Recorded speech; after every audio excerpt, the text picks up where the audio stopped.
ঈদ মোবারক। কেমন আছেন সকলে? আলহামদুলিল্লাহ ভালো আছি।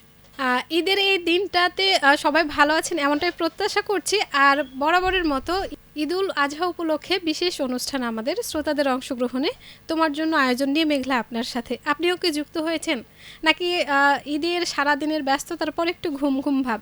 হতেই পারে, তবে সঙ্গে কিন্তু আমরাও চলে এসেছি, থাকবো বন্ধুদের সাথে নিয়ে কিছু গল্পে। আপনিও যুক্ত হয়ে যান আমাদের সাথে facebook.com/rm98.8। এখানে কিন্তু আমাদের অনুষ্ঠানটি আপনি দেখতে পাচ্ছেন। আজকে ঈদের প্রথম দিন আমি দুইজন বন্ধুকে নিয়ে চলে এসেছি, তাদের সাথে গল্প, তাদের ভালো লাগা মন্দ লাগা, ঈদের দিনের যে ব্যস্ততা, ঈদের যে প্রস্তুতি, সব কিছু জানার জন্য। তো তাদের সাথে পরিচয় হয়নি, আমার পাশে রয়েছেন। আপনার নাম এবং পরিচয়? আমি মোহাম্মদ মুক্তার হোসেন, আমনুরা বাজার, চাঁপাইনবাবগঞ্জ সদর, চাঁপাইনবাবগঞ্জ। তারপরে রয়েছেন আমি এনামুল হক, আমনুরা রেলবাজার, চাঁপাইনবাবগঞ্জ। ঈদ মোবারক। কেমন ঈদ কাটলো মোবারক। আজকের দিন? ঈদ মোবারক। আলহামদুলিল্লাহ খুব ভালো কাটলো, যেহেতু ঈদের দিন। ঈদের প্রাথমিক কাজ শেষ করে আমরা অবশ্যই কুরবানি দিয়ে তারপর বিভিন্ন কার্যকলাপ শেষ করে এই যে বিকেল টাইমে আপনার সাথে আড্ডা রেডিও দিতে স্টুডিওতে। এসেছি, দিতে বসছি। আপনাদের সাথে রেডিও স্টুডিওতে আড্ডা দিতে এসেছি, এটা আলহামদুলিল্লাহ খুব ভালো লাগছে, যেহেতু একটা সময় পার করারও একটা বিষয় আছে আর কি। তারপরে ভাই আপনার নাম এবং আজকের দিনটা আপনার কেমন কাটছে? হ্যাঁ, আজকের দিনটা ঈদের দিন যেহেতু ভালোই কাটছে, সারাদিন ব্যস্ততার সময় পার করে আমরা যে আড্ডা দিতে বসছি, ভালো লাগছে সব মিলিয়ে। আচ্ছা, আপনি নামটা বলেননি ভাইয়া। আমার নাম এনামুল হক, আমনুরা রেলবাজার, চাঁপাইনবাবগঞ্জ। আচ্ছা, আপনার কি মনে হচ্ছে যে ভয়ানক কিছু একটা? আমরা কিন্তু শুধু গল্পই করব, আর আমাদের অনুষ্ঠান শেষে কিন্তু আপনাদের পছন্দের গান থাকবে, সেহেতু পছন্দের গানটির কথাও কিন্তু আমাদের বলতে ভুলবেন না। তো বন্ধু, আপনিও যুক্ত হয়ে যান আর লিখুন আপনাদের কথাগুলো, কোন বন্ধুকে নিয়ে আপনি আমাদের স্টুডিওতে আসতে চান ঈদের এই আয়োজনে। আমরা অনুষ্ঠানে চলে যাব সরাসরি। আর সেই সাথে অনুষ্ঠানটি দেখতে কমেন্ট করতে ভুলবেন না।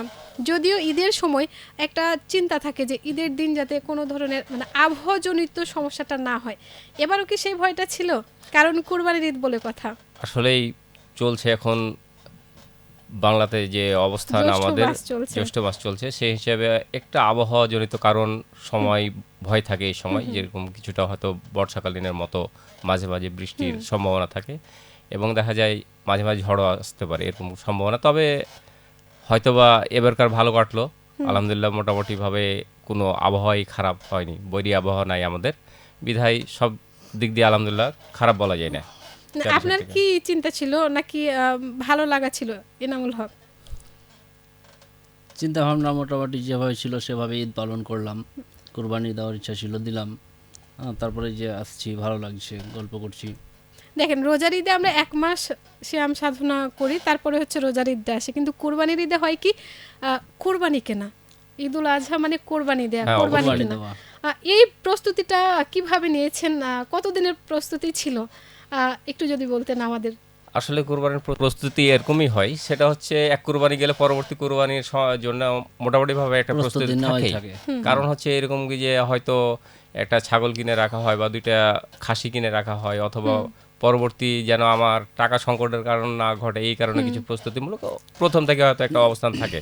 তো প্রস্তুতি যাই থাক না কেন, কুরবানি অবশ্যই দেওয়া লাগে, বা সামাজিকতা রক্ষা, ধর্মীয় হয়তো বিষয় রক্ষা, এবং দেখা যাবে সবার সাথে চলাফেরা বিষয় চারি সাইড থেকে ভেবে চিন্তে, এবং দেখা যায় আর্থিকভাবে আলহামদুলিল্লাহ চলার মতো আছে, বিধায় সামনের আগে থেকে একটা প্রস্তুতি থাকে, শেষ পর্যন্ত এসে দেখা যায় কি যে সফলতার চেষ্টা অবশ্যই থাকে। আর বাকিটা আল্লাহ একটা দেখা যাচ্ছে কি যে আমাদেরকে যে কন্ডিশনটা দেয়, সেটা তো শেষ পর্যন্ত একটা ভালো অবস্থানের জন্য, বা ভালো অবস্থান চিন্তা ভাবনা করে, বা আগের যেরকম প্রস্তুতি ছিল সেটা সফলকাম হয়। এই তো।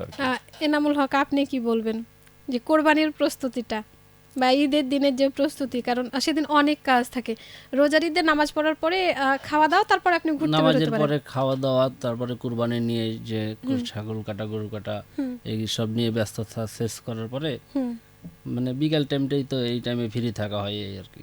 হ্যাঁ, এই ঈদে কিন্তু নারী পুরুষ মানে পরিবারের নারী সদস্য পুরুষ সদস্য সবাইকেই কিন্তু কাজ করতে হয়, সেটা অনেক সময় সন্ধ্যা পর্যন্ত, হ্যাঁ সন্ধ্যা পর্যন্ত চলে যায়। তো সেক্ষেত্রে ঘুরতে যাওয়া হয় কি ঈদের দিন বা ঈদের পরে ঘুরতে যাওয়ার পরিকল্পনা? ঈদের দিন, কুরবানি ঈদের দিন তো সেরকম ঘোরা হয় না, ঈদের পরের দিন বা তারপরের দিন ঘোরাঘুরি ভালোই হয়। আসলে এই দিনটা কিরকম হয়, বিকেল টাইমে হয়তো মাংস কাটলে শারীরিক একটা ক্লান্তি আসে, বিধায় বিকেলে বা সন্ধ্যার পর একটু আশেপাশে আড্ডা দেওয়া হয় হয়তো বন্ধুদের সাথে। দূরে পারে যাওয়া হয় না। দূরে পারে যাওয়া হয় না, হয়তো পরবর্তী দিন বা তার পরবর্তী দিন একটা প্রস্তুতি থাকে যে হয়তো অমুক জায়গায় যাবো, বা দেখা যাবে অমুকের সাথে একটু সময় দেবো, যেহেতু গোটা বছরে 2টা দিন বা 3 দিন বা 4 দিন সময় পাই, বিশেষ করে 2 ঈদের 4-8 দিন বা সর্বোচ্চ 10 দিন। তো সেক্ষেত্রে এদিকেও দেখা যায় কি যে 2-3 দিন একটা সময় দেবো, একটা প্ল্যান থাকে 2-3 জায়গায় হয়তো এরকম একটা বিষয়। ব্যক্তিগত জীবনে আমরা কিন্তু বিভিন্ন জন বিভিন্ন জায়গায়। আমাদের আজকের আয়োজনটি হচ্ছে তোমার জন্য আয়োজন, বন্ধুদের নিয়ে। ঈদের দিন এবং বন্ধু তাদের নিয়ে কিছু শুনতে চাই। কারা কারা রয়েছে, কাদের কাদের মিস করছেন, ঈদে কাদের সাথে দেখা হয়েছে? আসলে ঈদের বিষয়টা হচ্ছে, ঈদ মানে আনন্দ, আমরা যেটা বাঙালি সংস্কৃতি বুঝি। তো ঈদ মানে আনন্দ। তো ঈদের দিন আসলে সবার সাথে যার যার পরিচিতি আছে বা যার সাথে পরিচিত সবাইকে মিস করি, কিন্তু বিশেষ করে যার সাথে একটু বেশি সময় কাটায় বা একটা গভীর সম্পর্ক থাকে তাদেরকে অবশ্যই বেশি মিস করা হয়। যারা হয়তো দূরে থাকে তাদেরকে বেশি মিস করা হয়। একসাথে ঘুরি, আড্ডা দিই, হয়তো সময় পাই না, অনেক সময় দেখা যায় ছুটিতে থাকে, কেউ কেউ হয়তো নিজস্ব ব্যস্ত থাকে। মানে ছোটবেলার একটা কন্ডিশন, বড় হয়ে এই জিনিসটা আসলে মিলানো সম্ভব হয় না অনেক সময়। ছোটবেলার বড়বেলার ঈদ নিয়ে আপনি কি বলবেন? কোন সময়ের ঈদটা আপনার কাছে খুব ভালো লাগার ছিল? এনামুল হক, আপনার কাছে জানতে চাই। ছোটবেলার ঈদ ছিল খুবই আনন্দদায়ক, এখন সে আনন্দটা আর নাই। কেন? ছোটবেলাতে সকালবেলা গোসল করে নতুন জামা পরে সারাদিন ঘোরাঘুরি করতাম, এখন তো সারাদিন সেভাবে ঘোরার সময় হয় না, যেহেতু এটা কুরবানির ঈদ এবং দায়িত্ব ব্যস্ত থাকতে হয়। একটা ঈদ মানে হচ্ছে ছোটদের কাছে বা বড়দের কাছে থাকে এটা যে সালামি পেতে ভালো লাগে নাকি দিতে ভালো লাগে? আসলে বিষয়টা হচ্ছে সালামি তো সালামি, তাতে দেওয়া নেওয়া দুইটাই, তবে অবশ্যই দিতে ভালো লাগে, এটাই আমার কাছে পছন্দ হয় যে দেওয়াটা। তাহলে আমরাও সালামি পেতে পারি, হ্যাঁ ইনশাআল্লাহ। আপনারাও, আমরাও আছি সেই লিস্টে, আমরাও সালামি পেতে পারি। অবশ্যই। যখন সালামির কথা আসলো তাহলে তো পরিবারের কথা আসে। পরিবারে কে কে রয়েছে? পরিবারে বাবা মা, ভাই বোন সবাই আছে, এবং স্ত্রী মেয়ে সবাই আছে। আপনার? আমারও বাবা মা, ভাই বোন, ছেলে মেয়ে সবাই আছে। কি করা হয়? জীবন লাইফ আমার চলছে ব্যবসায়ী, যদিও ক্ষেত্র বিশেষে চাকরিও কিছুটা করেছি, তবে বর্তমানে ব্যবসাটাই আমি পছন্দ করি। ছোট থেকেই মানে বাবার সাথে ব্যবসা করতাম, সে সূত্র ধরে ব্যবসাটাই আমার সবচেয়ে বেস্ট আর কি। যদিও অন্যান্য সাইড করতে পারতাম হয়তো বা করেছি কিছুটা, কিন্তু আসলে ব্যবসাটাই আমার কাছে পছন্দ। এটাই আপনার কাছে মনে হচ্ছে পছন্দনীয়, আমার মূল বিষয় হচ্ছে জীবিকা হিসেবে এটাই নেওয়া যেতে পারে। হ্যাঁ অবশ্যই, ব্যবসাটাই আমার পছন্দ। এনামুল হক, আপনি কি করেন? আমি বিভিন্ন সময় বিভিন্ন কাজ করেছি, এখন বর্তমানে কোম্পানির কাজ করছি। আচ্ছা, তো এই যে বিভিন্ন কাজ করতে গিয়ে নানা ধরনের মানুষের সাথে পরিচয় হয়েছে, হ্যাঁ হয়। এই জিনিসটা কিভাবে দেখছেন? আসলে বিষয়টা হচ্ছে এরকম কি যে আগে একটা জিনিস ভাবতাম কি যে হয়তো সবাই ভালো অথবা সবাই মন্দ, এরকম একটা বিষয়, মানে আমি ভালো আর সবাই হয়তো মন্দ, এরকম একটা কন্ডিশন ছিল। কিন্তু বাস্তবতার ক্ষেত্রে এরকম কি যে মানুষের সাথে মিশে দেখা যায় কি যে ভালো মন্দ নিয়েই মানুষ, তবে ব্যাপার হচ্ছে পজিটিভ থাকলে সবাই পজিটিভ, এরকম একটা বিষয়। যদিও মানুষের মধ্যে ভুল ত্রুটি থাকবে, এটাই স্বাভাবিক, তবে ব্যাপার হচ্ছে এরকম যে নিজস্ব মেন্টালিটি পজিটিভ থাকলে আসলেই সবকিছু পজিটিভ মনে হবে। আচ্ছা, আপনি এবং এনামুল ভাই, মানে ভাই আমরা বলতে পারি, তো এই যে দুজনের মধ্যে বন্ধুত্বটা কেমন? আসলে ওটা আমার ছোট ভাই, তারপরে চলার ক্ষেত্রে মোটামুটি ভাবে বন্ধুর মতোই চলাফেরা, বা একসাথে আড্ডা দেওয়া বা কোথাও ডাকলে যাওয়া, সবকিছু মোটামুটি, যদিও আমার অনেকটাই জুনিয়রও, তবে এমনি মোটামুটি অনেকটাই ফ্রিলি, এবং সবকিছু আলাপ আলোচনা আমরা করি এবং মোটামুটি ভাবে আড্ডা দেওয়া হয়। এনামুল ভাই কি এরকমই চুপচাপ একটু বেশি? না, ও অবশ্য চুপচাপ বেশি সবসময় একরকম থাকে না, তবে পরিস্থিতি পরিবেশের সময় অনেক সময় দেখা যায় কথাবার্তা বলতে তো দ্বিধা সংকোচের একটা বিষয় থাকে, অনেক সময় নতুন একটা বিষয় প্রোগ্রাম করতে গেলে হয়তো দেখা যায় বিষয়টাকে সামনে নিতে গিয়ে হয়তো দেখা যাচ্ছে যে সবাই তো সবকিছু বলতে পারে না, এরকম একটা বিষয় থাকে। তবে এমনি মোটামুটি ভাবে কথা বলে, ভালোই কথা বলে। আচ্ছা, ঈদের খাওয়া দাওয়াতে কোন খাবারটাকে মানে প্রথমে রাখবে যে ঈদের দিন এই খাবারটা হচ্ছে খেতে হবে, বা বাড়িতে মা বা ভাবি আমাদের যিনি, আসলে এই ব্যাপার হচ্ছে মিষ্টি জাতীয় খাবারটাই আমার পছন্দ বেশি, তাছাড়া সবকিছুই খাই আমার, মানে না বা নিষেধের কিছু নাই। আচ্ছা, এনামুল ভাই আপনি? আমার ঠান্ডা জিনিসের উপর একটু বেশি। আচ্ছা, তাহলে এক হচ্ছে মিষ্টির বিভিন্ন পদ এবং হচ্ছে ঠান্ডা, মানে শরবত বা ঠান্ডা খাবার, যে কোনো ঠান্ডা খাবারের প্রতি টান বেশি। পোশাকের ক্ষেত্রে কোনটা আগে রাখবেন, যে ঈদের দিন এই পোশাকটাই পরতে হবে? বা আসলে ঈদের দিন যদিও আমরা ধর্মীয় দৃষ্টিকোণ থেকে কিছুটা আমরা দেখা যায় কি যে ঘোরার সময় এক পোশাক পরি, তবে ঈদের দিন বিশেষ করে পাঞ্জাবি, নামাজের টাইমে এক পোশাক, পাজামা, পরে আর এক পোশাক। টুপি এটাই পছন্দনীয় আর কি। আপনি বলছিলেন নামাজের টাইমে যেমন আমরা পাঞ্জাবি পরতে, সকালবেলা পাঞ্জাবি পরে বের হলাম, বিকালে হয়তো গেঞ্জি টেঞ্জি পরে ঘোরাঘুরি করলাম, এই আর কি। আচ্ছা, গান কি শোনা হয়? হ্যাঁ, গান শোনা হয় প্রায় মাঝে মাঝে, তবে সময়ের কারণে কিছুটা হয়তো মাঝে মাঝে হয় না, তবে মাঝে মাঝে শুনি, গান না শোনা না একেবারে। রেডিও মহানন্দা শোনা হয়েছে? রেডিও মহানন্দ শুনেছি বেশ আগে কিছুটা, কিন্তু ইদানিং একটু ব্যস্ততার কারণে হয়তো সময় দেওয়া হয় না। এনামুল ভাই, আপনি কি শুনেছেন বা আমি শুনেন? রেডিও মোহনদা প্রায় প্রতিদিনই শুনি, সব রেডিওই শুনি, মোবাইলে শুনি। আচ্ছা, কোন অনুষ্ঠানটা শুনেন বা কোন ব্যক্তিটাকে ভালো লাগে রেডিও মহানন্দায়? রেডিও মোহনদাই বিশেষ করে রূপক ভাইয়ের লাইভ, আচ্ছা। তারপরে যেটা লগড়া পাঁচ ফোড়ন হয় সোমবার, এগুলো একটু বেশি শোনায়, গম্ভীরে। আচ্ছা, তো রেডিও মহানন্দার শ্রোতাদের নিয়েই কিন্তু আমাদের ঈদুল আজহা উপলক্ষে 7 দিন ব্যাপী এই আয়োজন, তোমার জন্য আয়োজন। আমরা আছি আজকে প্রথম দিনে, শুনছি ঈদ নিয়ে নানান অনুভূতির কথা। আপনি এই মুহূর্তে কি ভাবছেন লিখে ফেলুন কমেন্ট বক্সে। আর আমাদের সাথে দুজন বন্ধু আছেন, মুক্তার হোসেন এবং এনামুল হক। আমরা তাদের কাছ থেকে তাদের ঈদ অনুভূতি শুনছি। বন্ধু মানে তো হচ্ছে তার সাথে সব কিছু শেয়ার করা যায়, কিন্তু হয় সব জায়গায় সবসময় বন্ধুরা থাকে না। এই মুহূর্তে কোন কোন বন্ধুর কথা মনে পড়ছে? আসলে কাদের মিস ব্যাপার হচ্ছে করছেন? মিস করছি ছোট সময় যাদের ঘুরতাম, কিছু বন্ধু ছিল, অবশ্য তারা বিভিন্ন সাইডে ব্যস্ত আছে। তারপর আমি ঢাকা জীবনে বেশ কয়েকটা বন্ধু ছিল আমার চলাফেরার ক্ষেত্রে, তাদের তাদেরও নাম মিস বলতে করছি। পারেন আপনি? আসলে ব্যাপার হচ্ছে নামগুলির বিষয় হচ্ছে, যেরকম আমার নাটোরের এক ফ্রেন্ড ছিল, ফ্রেন্ড বলতে বড় ভাই, কিন্তু খুব ক্লোজ, সব কিছু আলাপ সালাপ করতাম। সেটা হচ্ছে, ওর নাম হচ্ছে মোহাম্মদ শাকের, কিন্তু ওর ডাকনাম ছিল আব্দুল লতিফ আর কি। হ্যাঁ, ওর বাসাও গেছি এবং মোটামুটি ভালো, ভাবিও আছে খুব ভালো আর কি, কথাবার্তা এবং সব কিছুই ভালো। তাছাড়াও বাগমারার এক ফ্রেন্ড ছিল আমার, আমিনুল ইসলাম নামে, এবং আরও বেশ কিছু ফ্রেন্ড ছিল দূরে দূরে। মানিকগঞ্জের একজন আছে যেরকম রনি নামে ডাকনাম ওর, তারপর তোফাজুল নামে একজন আছে, ওর বাসায় গেছি এবং খুব ভালো আর কি। এই সব আর কি। এনামুল হক, আপনার কোন বন্ধুদের মিস করছেন বা কোন বন্ধুর কথা এই মুহূর্তে মনে পড়ছে? বন্ধুদের কথা আসলে সব সময় মনে পড়ে, কিন্তু মিস করি বলতে আসলে সেরকমভাবে আমার কোনো বন্ধু নাই। আচ্ছা, এইটা কথা। তো আমরা হতে পারি আজকে আজকের জন্য আমরা সবাই বন্ধু হতে পারি, হ্যাঁ, ঠিক আছে? তবে বন্ধু নেই এটা না, আপনার প্রিয়জন, আপনার পাশে যারা আছে তারা সেটাই কিন্তু বন্ধু। শুধু আছে। সম্পর্কের ক্ষেত্রে মা বাবা ভাই বোন আমরা এটা বলি, কিন্তু দেখবেন আপনি দিনের বেশিরভাগ সময় যাদের সাথে কাটান তারাও কিন্তু তারাই বন্ধুর বন্ধু। তালিকায় পড়ে। কারণ তাদের সাথে সময় কাটাতে গিয়ে দেখা যায় যে আমার ভালো থাকা মন্দ থাকা, আমার মন খারাপ হলে তারাই কিন্তু জিজ্ঞাসা করে, হ্যাঁ, কি অবশ্যই। ব্যাপার ভাই বা আপু, কি হয়েছে? তো বন্ধু কিন্তু থাকে, এগুলো নীরব বন্ধু বলা যায়। আপনার হয় না যে আমরা ছোটতে যখন স্কুল যাওয়া শুরু করি, আমার এক ধরনের ভাবনা থাকে, আমি বড় হয়ে এই জায়গায় নিজেকে দেখতে চাই। পরিবারের এক ধরনের ভাবনা থাকে। কি চেয়েছিলেন আর কি হয়েছেন? আসলে ব্যাপার হচ্ছে, ছোট থেকে তেমন কোনো পরিকল্পনা ছিল না। লেখাপড়ার কন্ডিশনটা পাশাপাশি ছিল, পাশাপাশি কাজকর্ম করা লাগতো, বিধায় বিভিন্ন সাইড থেকে তেমন পরিকল্পনা ছিল না। তবে ব্যাপার হচ্ছে, একটা ভালো কিছু করা বা একটা চাকরি করার এটা মেন্টালিটি আমার ছোটতে ছিল। কিন্তু চাকরি আমি কিছুটা হয়তো প্রাইভেট সার্ভিস করেছিলাম, তো সেক্ষেত্রে চাকরির বিষয়টা খুব ভালো পরবর্তীতে লাগে নাই।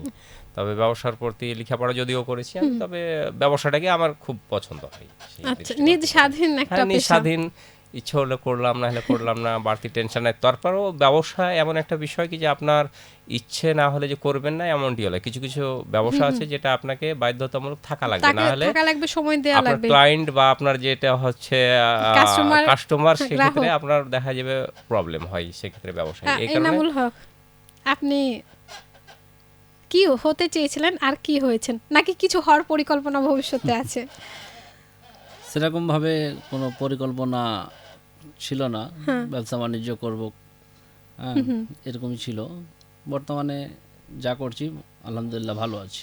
তো মনের মধ্যে যেটা আছে যে ভবিষ্যতে এটা কাউকে করা যেতে পারে, যেমন আমরা বাচ্চা কাচ্চাদের নিয়ে কিন্তু স্বপ্ন দেখি বা ভাবি যে একটা ভালো জায়গায় পড়বো, একটা ভালো জায়গায় তাকে প্রতিষ্ঠিত করব, এরকম কোনো ভাবনা আছে কিনা?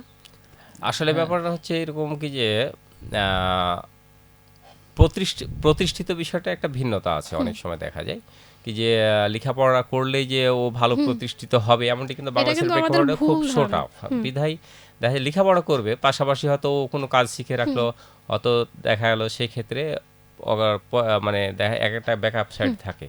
তো আসলে বাংলাদেশের প্রেক্ষাপটে খুব জটিল একটা কন্ডিশন, সেটা লেখাপড়ার পাশাপাশি হয়তো কিছু হাতের কাজ শিখে রাখা এটা হয়তো ভালো।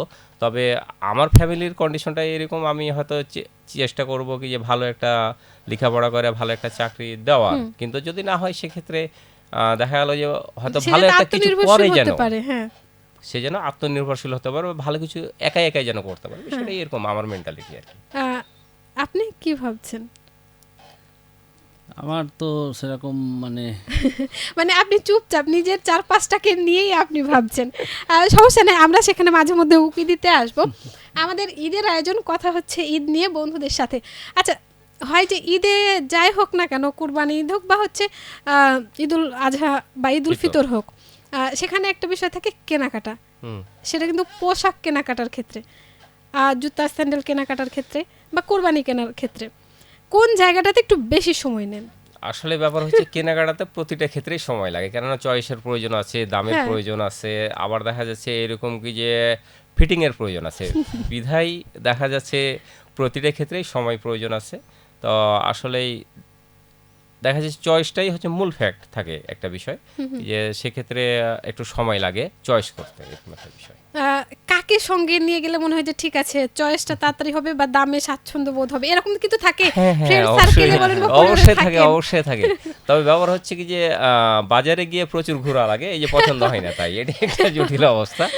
তবে আমি ঢাকায় থাকতে দেখতাম, ওই যে আমিনুল যার নাম বললাম, সে কিন্তু চয়েসের ক্ষেত্রে খুব পাকাপোক্ত ছিল আর কি। তবে সবাই নিয়ে যায় যাকে যখন, যেরকম আমার আব্দুর রশিদ নামে এক ফ্রেন্ড আছে, ওকে সাথে নিই মাঝে মাঝে, এই চল একটা জিনিস নিই। বা দেখা গেল ওই যে আরেক ফ্রেন্ড আছে রাফিজুল নামে, ওকে বলি, এই কাকা বলি অবশ্য ওকে, তবে খুব ক্লোজ, আমি সব আলোচনা বা আমরা ওই ছোট স্কুল লাইফ থেকে একসাথে লেখাপড়া করে এসেছি। তো ওকে বলি কি যে চলো একটা কিছু নিই, হয়তো এরকম একটা বিষয়। তো দেখা যাচ্ছে একসাথে কিনলে আমার চয়েস না হলো ওর হলো, তো ওর হলো আমার হয়ে যায়, এরকম একটা কন্ডিশন, কাছাকাছি চলে যাচ্ছে। এনামুল হক, আপনি সময় লাগান কিছু?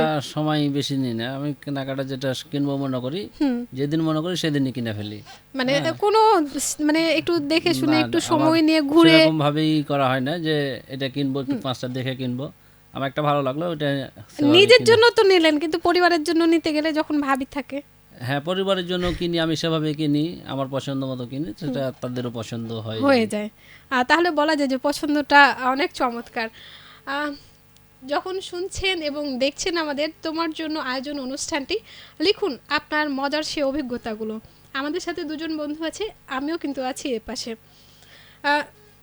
এই যে ঈদের ছুটি, এখন কর্মজীবনে ঈদের ছুটিতে ঘুরতে যাওয়া হয়েছে, মানে সেরকম কোনো অভিজ্ঞতা আছে নাকি ঘুরতে যাবেন কোথাও, এরকম পরিকল্পনা আছে? আসলে ব্যাপার হচ্ছে কি যে ঈদের ছুটি এই যে 3 দিন বা 4 দিন সর্বোচ্চ, দেখা যাচ্ছে এই সময়তে ঘুরতে যাওয়ার থাকে বিভিন্ন জায়গাতে। হয়তো এক ফ্রেন্ড বলে তুই আই, ওই বলে তুই আই, কিন্তু আসলে সেটা সম্ভব হয় না, তেমন প্ল্যানও থাকে না, চলো যাই ঘুরে চলে আসি অমুক জায়গা থেকে, এরকম একটা 2-1 জায়গায় ঘুরে নিলাম 2-3 দিন, এই তো বিষয়টা থাকে। আর দুজনের মধ্যে যদি ঘুরতে যাওয়া হয়, কোথায় যেতে চাইবেন আর কে আগে আগে রেডি হবেন? ব্যাপার হচ্ছে ঘুরতে যদি যেতে চাই তাহলে হয়তো দেখা যাচ্ছে কি যে একটু দূরের কোনো পার্কে ঘুরে আসলাম, সময় কাটালাম, এরকমই হয়তো বিষয়টা, বা না যেখানে যাওয়া হয় না দেশের মধ্যেই দূরে পারে কোথাও কোন জায়গা যেতে চাইবেন? যাওয়া হয় না বর্তমানে। হ্যাঁ, যদি মানে সুযোগটা দেয়া হয় যে আপনি যেখানে ঘুরতে যেতে চাইবেন সেখানে যেতে পারবেন, কে আগে রেডি হবেন? দুজন? আমি অবশ্যই আগে রেডি হব, এবং কক্সবাজার যাব, কথার কথা বলছি, বা খাগড়াছড়ি যাব বা বান্দরবান, যেহেতু আমার তো এলাকাটা হোন্ডা নিয়ে ঘুরতে বেশি ভালো লাগে, আমি যেদিকে যাই সন্ধ্যার মধ্যে আবার ফিরে আসতে হবে। আচ্ছা, তার মানে আপনি দিনে দিনে ঘুরতে পছন্দ করেন। হ্যাঁ হ্যাঁ। আমরা এখন এমন একটা সময় রয়েছে, সবার কাছে, ছোট বড় সবার কাছে মোবাইল ফোন। আপনি তাকে কতটা ভালোবাসেন, নাকি সে আপনাকে ভালোবাসে? তাকে ছাড়া একটা দিন কাটবে? মোবাইলের বিষয়টা হচ্ছে জটিল প্রক্রিয়া, এটাও একটা। সেটা হচ্ছে আসলে মোবাইল ছাড়া চলে না এমনটি না, তবে মোবাইল ছাড়া চলা মানুষের জন্য খুব উপকারী একটা, বিশেষ করে শারীরিকভাবে বা মানসিকভাবে। কিন্তু এখন মোবাইল ছাড়া কেউ চলতে পারবে না, বা আমিও পারি না, জন্য মোবাইল বিশেষ ছাড়া করে চলা খুবই ব্যবসার কষ্টকর। সাথে যেহেতু জড়িত, বা ফ্রেন্ড সার্কেল আছে, বা দেখা যায় যে যারা আমাদের দূরে আত্মীয়-স্বজন আত্মীয়-স্বজনের রয়েছে তাদের সাথে দূরত্ব কথা আছে, বলা। তাদের সাথে হয়তো যোগাযোগের বিষয়ে মোবাইল ছাড়া চলবে না, এটা এরকম একটা বিষয় আছে। আপনাকে কারণে- যদি আমার মনে হয় যে এনামুল ভাই পারবে মোবাইল ছাড়া একদিন, তাই না? না, মোবাইল ছাড়া থাকা আসলে আমার জন্য খুবই কষ্টকর। কেন সেটা জানতে চাই। আমার মোবাইল যদি কিছুক্ষণ বন্ধ থাকে তা মনে হয় যে কেউ আমাকে মিস করছে, সারাদিনে কিছুই হয়নি, কোনো কাজই হয়নি। কাজই হয়নি। হ্যাঁ, আচ্ছা, সবাই তো ফোন করে, বা আপনি আপনার যে জীবিকার সাথে জড়িত, আপনি যে পেশাটার সাথে জড়িত তাদের সাথে কথা বলছেন, পরিবারে কতজনের সাথে দিনে কথা হয় মোবাইল ফোনে? পরিবারের কথা হয় মাঝে প্রয়োজন মাঝে, ছাড়া তো হয় না, কিন্তু প্রয়োজন ছাড়া হয় না। না, আসলে ব্যাপার হচ্ছে ফোনের আনলিমিট কোনো লিমিট কোনো সিস্টেম নাই, তবে ব্যাপার হচ্ছে 20-25-30 জনের সাথে প্রায় প্রতিদিন কথা হয়, এরকম একটা বিষয়। আচ্ছা, এমন একটি কাজ যেটা ভবিষ্যতে করার পরিকল্পনা রয়েছে, সেটা যদি করতে বলা হয় কোন কাজটি করতে চাইবেন, যেটার জন্য অনেক পরিকল্পনা বা আমাদের আকাঙ্ক্ষার? আমার যেটা পরিকল্পনা, পারবো আর না পারবো, সেটা হচ্ছে কর্মসংস্থান বাংলাদেশের জন্য গড়ে তোলা, এরকম একটা চিন্তা ভাবনা। এনামুল হক, আপনি? আমার তো ইচ্ছা আছে পরিকল্পনা একটা বাড়ি বানানোর। চমৎকার একটা পরিকল্পনা, অবশ্যই দুটোই চমৎকার। দেখা যাক, কোনো এক সময় হয়তো হবে। আপনারা তো বড় ভাই বা বন্ধু, যে কেউ কারো কাছ থেকে পরামর্শ নিয়ে থাকেন, ভালো মন্দ সব সময় হ্যাঁ, সাথে অবশ্যই। থাকেন। তো কোন গুণটার জন্য আপনার কাছে মনে হয় যে আমি তার কাছে গেলে একটা না একটা উপায় বের হবে? কেন মনে হয়? না, আমি যেরকম কিছু বিষয় নিয়ে ওর সাথে কথা বললে দেখা যায় ও যে কথাটা বলে, এরকম মনে হয় কি যে যে কথাটা বলছে সত্য কথা বলছে, এরকম একটা বিষয়, বা আমাকে সাপোর্ট দিচ্ছে, বিধায় অনেক সময় দেখা যায় অনেক পরামর্শ নিয়ে থাকি, এরকম একটা বিষয়। এনামুল হক, আমিও কোনো পরামর্শের প্রয়োজন হলে আমি নাকি ভাইয়ের এই সাথে যে কথা বড় ভাই বলি। তাই নিতে হবে নিলাম, না না, এরকম না, কিছু? পরামর্শ আসলে যে কোনো কাজ পরামর্শমূলক করা ভালো, পরামর্শ করলে ভালো হয়। আচ্ছা, আপনারা দুইজন যদি বলা যায় যে বন্ধুদের নিয়ে বা আপনাদের কাছের মানুষ নিয়ে কাউকে একটা পরামর্শ দেন, দুইজনে দুইটা পরামর্শ কি দিবেন? ওর জিজ্ঞাসা অনুযায়ী ওকে পরামর্শ দিতে হবে। হ্যাঁ, বন্ধুর জন্য ভালো একটা পরামর্শ কি? না, বা যারা দূরে আছে তাদের জন্য পরামর্শ বন্ধুর কি? জন্য পরামর্শ তো আসলে পরামর্শ ভিত্তিক বিষয়টা হয় এরকম যে ও কোন ধরনের পরামর্শ চাচ্ছে। এখন ও যদি চাকরির ক্ষেত্রে বলবো যে ভালো একটা এই চাকরিটা কর, হ্যাঁ। অথবা ব্যবসা করতে চাইলে বলবো উদ্যোক্তা হওয়া ভালো, এই ধরনের কথা। এখন আর মেয়ে দেখতে নিয়ে গেলে? মেয়ে দেখতে নিয়ে গেলে বিষয়টা হচ্ছে এরকম কি যে জটিল প্রকৃতির কিছু নাই, অবশ্যই মেয়ের চেহারাটা আগেই কন্ডিশন দেখা লাগবে, তার হাইটে কি কন্ডিশন আছে, তার হয়তো কিছু প্রশ্ন করে। আমি কালকেও একটা মেয়ে দেখতে গেছিলাম, বলতে আমার চাচাতো বোনের জন্য। হ্যাঁ, কুরবানির ঈদ কিন্তু বলা যায় যে কুরবানির ঈদ শেষে বিয়ের একটা মৌসুম হ্যাঁ, হ্যাঁ, এটা দাওয়াত ঠিক আছে। খাওয়া হয় খুব। ওরকমই একটা কন্ডিশন। আমার চাচাতো ভাইয়ের জন্য একটা মেয়ে দেখতে গেছিলাম, আলহামদুলিল্লাহ দেখা হয়েছে। এখন কপালে থাকলে হবে, এটা আলাদা বিষয়। তো আমি কিছু প্রশ্ন উত্তর করলাম, তো জাস্ট খুব ভালো লাগলো। মানে এরকম একটা বিষয় কি যে দেখা যাচ্ছে কি যে মানে প্রশ্নগুলো করলাম, তো মানে উত্তরটা ফিডব্যাক সাথে সাথে আসলো, বিধায় মানে ভালো লাগলো, মানে এবং মিশুক মনে হলো। তো এই বিষয়গুলি আসলে দেখতে যাওয়ার বিষয়টা একরকম, মানে দেখা যাবে মানুষের আসলে কথাবার্তার উপরে ডিপেন্ড করে কি যে ও আসলে মানুষটা মানে কেমন, মানুষটা কেমন। বৈশিষ্ট্য তার কি? আসলে দেখার বিষয়টা খুব জটিল থাকলেও, বা আসলে দেখেই বিয়ের শাদীর ক্ষেত্রে হয়, কিন্তু দেখতে গেলেও অনেক সময় দেখা যায় এই জিনিসটাই ফলো করা হয় কি যে কথাবার্তা কিরকম বলছে বিষয়টা। আচ্ছা, না এনামুল হক, আপনার কাছে আমার প্রশ্ন, যে নতুন বন্ধু যদি আপনি করতে চান, আপনি বললেন আপনার বন্ধু নাই, তো ধরেন বন্ধু বলতে যেটা বোঝে যে আমরা নতুন বন্ধু করতে চাইলাম, সেটা কর্মক্ষেত্রে হলো বা আপনার কারোর সাথে পরিচয় হলো, তার সাথে আপনি আপনার পরিচয়টা কন্টিনিউ করতে চাইলেন, সেক্ষেত্রে আপনি তাকে কি বলবেন আর নিজেকে কি বলবেন? আসলে কোন নতুন জিনিসটা বন্ধু দেখবেন? বিভিন্ন জায়গায় বিভিন্ন সময়ে কাজের উপরে গেছি, সেখানে একজন নতুন বন্ধু হয়ে যায়, কিন্তু আসলে ওখান থেকে চলে আসার পর ওই বন্ধুটা তো আর থাকে না, মানে ক্ষণস্থায়ী বন্ধুত্ব হয়। ক্ষণস্থায়ী বন্ধুত্ব। আচ্ছা, আমরা তো অনেক হাসি খুশি বিনোদনের কথা বললাম, ভয় কিন্তু প্রত্যেকটা মানুষেরই আছে, সেটা কি? দুজনে কোন বিষয়টাকে ভয় পান? আলাদা আলাদা তো অবশ্যই, না, এক একজনের ভয়টা আসলে থাকে। বিষয়টা হচ্ছে এরকম, মর্যাদা যেটা, সেটাই সবচেয়ে বেশি ভয়। তারপরেও মানুষ মাত্র ভুল হতে পারে, অস্বাভাবিক কিছু না। তবে আত্মমর্যাদা বা আত্মসম্মান যেটা আমরা বলি, সেটাই সবচেয়ে বেশি ভয় মনে হয় আমার কাছে। এনামুল হক, আপনার কাছে? হ্যাঁ, বড় ভাই যেটা বলেছে সেটাই ঠিক। ভালোই। আমরা কিন্তু অনুষ্ঠানের শেষ পর্যায়ে চলে এসেছি, আর অল্প কিছু সময় রেডিও মহানন্দার ঈদুল আজহা উপলক্ষে 7 দিনব্যাপী বন্ধুদের অংশগ্রহণে অনুষ্ঠান তোমার জন্য আয়োজন। এই অনুষ্ঠানে যেহেতু এবারে তো প্রথম আপনারা হ্যাঁ এসেছেন, আমি প্রথম আমরা দুজনে দুজনেই প্রথম। তো রেডিও মহানন্দার কাছে আপনাদের প্রত্যাশা কি? রেডিও মন্দাজের তো একটু সম্প্রচারিত বা দেখা যাচ্ছে কি যে প্রচার বিভাগ, তো এখান থেকে ভালো ভালো অনুষ্ঠান বা আসলে শিক্ষণীয় অনুষ্ঠান এবং দেখা যাবে হয়তো কিছু বেকারত্ব দূরের জন্য কর্মসংস্থান তৈরি করা, এই ধরনের অনুষ্ঠানগুলো করলে মনে হয় যে বাংলাদেশের প্রেক্ষাপটে কিছুটা ভালো হবে এবং যুব সমাজ হয়তো কিছুটা শিখতে পারবে। আপনি? রেডিও মোহনদাই আগে স্থানীয় যে সংবাদটা প্রচার হতো ওইটা আগে লিখিতভাবে প্রচার হতো, তা এখন মনে হয় সেটা আর হয় না। আমাদের radiomahonanda.com যে ওয়েবসাইটটি রয়েছে সেখান থেকে আপনি আমাদের স্থানীয়, জাতীয়, বিনোদন সব ধরনের নিউজগুলো পেতে পারেন। আমার মনে হয় যে আমরা যে স্ক্রলগুলো করছি, হ্যাঁ সেটা এখনো আসে। একবার আমাদের মাঝে যেটা হয়েছিল কারিগরি কিছু সমস্যার কারণে এবং আপডেট করার কারণে কিছুদিন বন্ধ ছিল, তবে সেটা আমরা কন্টিনিউ দেওয়ার চেষ্টা করছি। আমরা চাই শ্রোতাদের যে অনুষ্ঠানগুলো ভালো লাগে সে ধরনের অনুষ্ঠানগুলো নিয়েই শ্রোতাদের সাথে থাকতে। শেষ বেলায় আজকে ঈদের দিন আমরা এসেছি, তার আগে আরও একটা কথা থাকে, বর্তমানে কিন্তু আমের সময়, তো আম নিয়ে মজার একটা অভিজ্ঞতা বা কঠিন একটা অভিজ্ঞতা দুজনের কাছ থেকে। আসলে আমের বিষয়টা হচ্ছে এরকম, যারা বাইরে থাকে, বিশেষ করে আমি বাইরে ছিলাম, তো চাঁপাইনবাবগঞ্জের একটা কন্ডিশন হচ্ছে এরকম যে বাড়ি কোথায়, চাঁপাইনবাবগঞ্জ আম পাঠায়, এই যে একটা কন্ডিশন জটিল। চাঁপাইনবাবগঞ্জ হলে আম, হ্যাঁ আমের একটা ইয়া থাকে, বিশেষ করে ফজলি আমের একটা নাম আছে। এখন তো বিভিন্ন দেশেও আমের কন্ডিশন হয়েছে বা বিভিন্ন শহর ভিত্তিক, কিন্তু চাঁপাইনবাবগঞ্জের বিশেষ করে ফজলি আমের অন্যতম গুণগত নাম আছে এবং মানও আছে, তো সেক্ষেত্রে চাহিদাও আছে। এবং অনেক সময় দেখা যায় বলে কি যে ফ্রেন্ড বলে কি যে পাঠায় দিও, কিন্তু আসলে নিজস্ব ব্যস্ততার কারণে এটা হয়তো অনেক সময় সম্ভব হয় না, অনেকে হয়তো রাগ করে সেক্ষেত্রেও।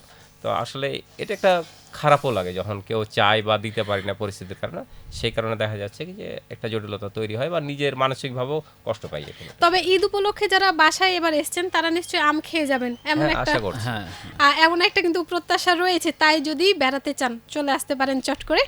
আর শেষ বেলায় শ্রোতাদের উদ্দেশ্যে কি বলবেন?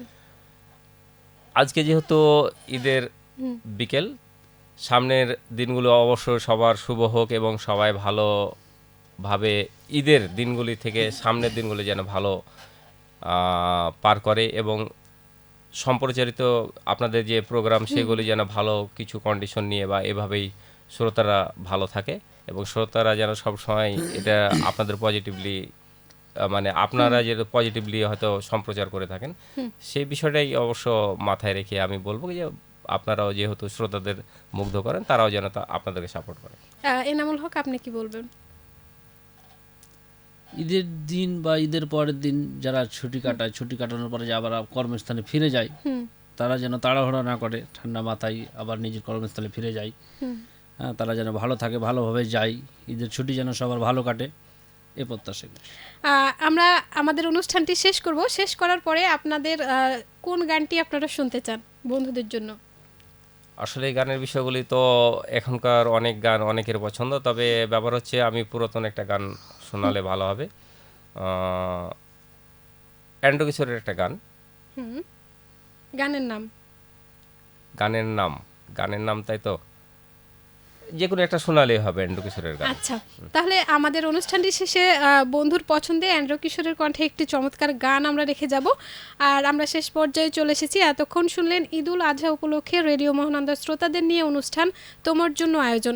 আজ প্রথম দিন, আপনাদের সাথে ছিলাম আমি মেঘলা, আর আমার সাথে ছিলেন দুজন বন্ধু, মুক্তার হোসেন, আমনুরা বাজার, চাঁপাইনবাবগঞ্জ সদর থেকে, আর সাথে ছিলেন এনামুল হক বাবু। আপনাদের সবাইকে আবারও শুভেচ্ছা, অভিনন্দন এবং ঈদ মোবারক জানাচ্ছি। আপনাদেরও শুভেচ্ছা এবং এরকম অনুষ্ঠানে ডাকার জন্য আপনাদেরকেও শুভেচ্ছা এবং ধন্যবাদ জানাচ্ছি। আপনাদেরকেও আজকের মতো ঈদ মোবারক। ঈদ মোবারক।